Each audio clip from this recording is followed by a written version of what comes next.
We're here today with Mike Petrin. Mr. Petrin is one of the named partners of Antero, Torme and Petrin. He has been in research and development with Clorox for 30 years, and then he started the law firm of Antero, Torme and Petrin.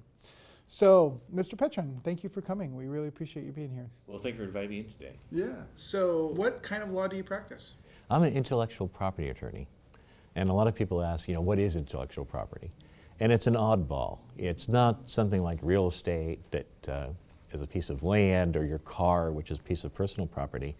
Intellectual property is property of the mind. It's an intellectual concept that has been reduced to some tangible form, such as an invention or a device or a system or a song or a piece of art.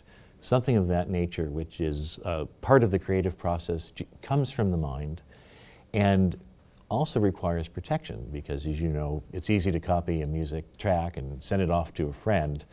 And so intellectual property is a part of the law that covers the protection of those type of intellectual assets that people generate. So when you were with Clorox, what did you do for them? Well, Clorox initially hired me as a research chemist in their pioneering division. Many companies back at that time in the 70s were just on a cusp of introducing new and better technologies to the marketplace. And Clorox had modeled itself after Bell Laboratories, who had set up an independent research part of the company where they simply paid quote unquote eggheads to go in the lab and come up with things that eventually they hoped How many could be patents turned did you into develop products. for them?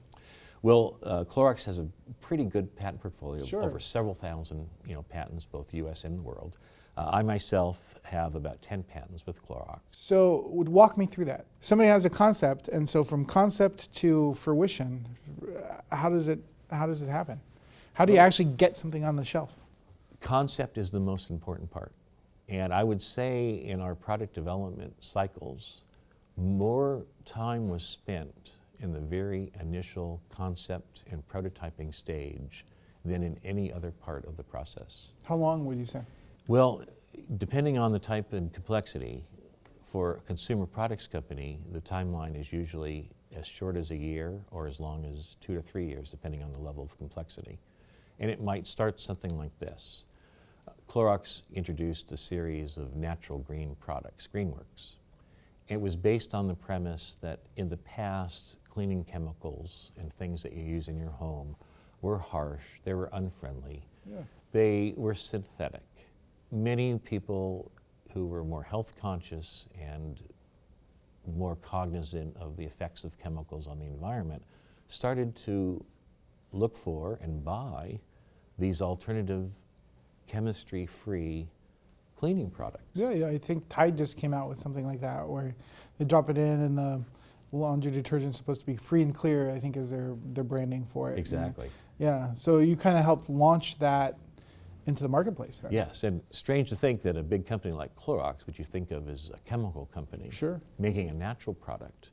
The truth was that a lot of the companies out there who were selling natural products were cheating. They were actually using synthetics, they were masking it, they were using their branding, saying we're natural cleaners, but actually their products were, in many cases, worse than the existing products that were out there. So one good thing with a concept is that the concept wanted to maintain the purity of truly natural. That alone resulted in months of research. So what advice would you give a new startup coming into your office in terms of development? Well, one piece of advice I would give is based on what happens on numerous occasions. Someone comes in with a very good idea that they're passionate about, but it's one of personal passion. They themselves have encountered a problem or an issue or something in need of a solution. They've come up with a good approach to it. Sure. Now the question is how universal is that? Does someone else suffer that same problem? And would someone use your solution to that problem?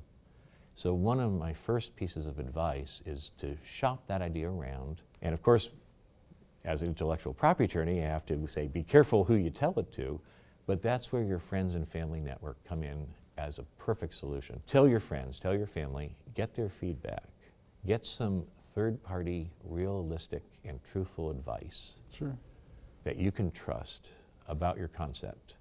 Go to the person who's always shooting you down. Take the criticism. Yeah. Get all of that worked out first.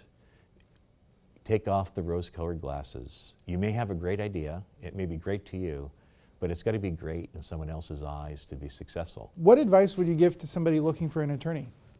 Well, I think the most important thing is find someone that you can have a good relationship with, you have rapport with, who understands the area that you're operating in, and that you can meet with, and you have a trust rapport, who's not out to make money off you, but is in a one-to-one business relationship. Sure. So I would say, find a local attorney, someone with a good reputation, someone you have a rapport with, establish a relationship, and go on that as a guiding principle. Yeah, I mean, reputation is key, right? Especially for law. You want to have that name that people want to gravitate towards because they know you know what you're doing. I totally agree with that. So let's switch gears a little bit and talk about branding, because Clorox doesn't just own Clorox, right, the bleach. They own Burt's Bees, and they own a lot of different companies, and each one is branded, and you've worked a lot in branding yourself. So is branding necessary for a new business? I would say it's absolutely essential. And the reason why, let's take Clorox as an example. Clorox makes bleach, and we also make salad dressing.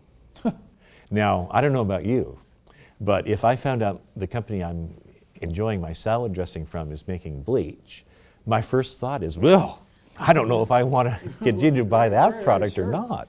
Yeah. But that's the magic of branding. Right.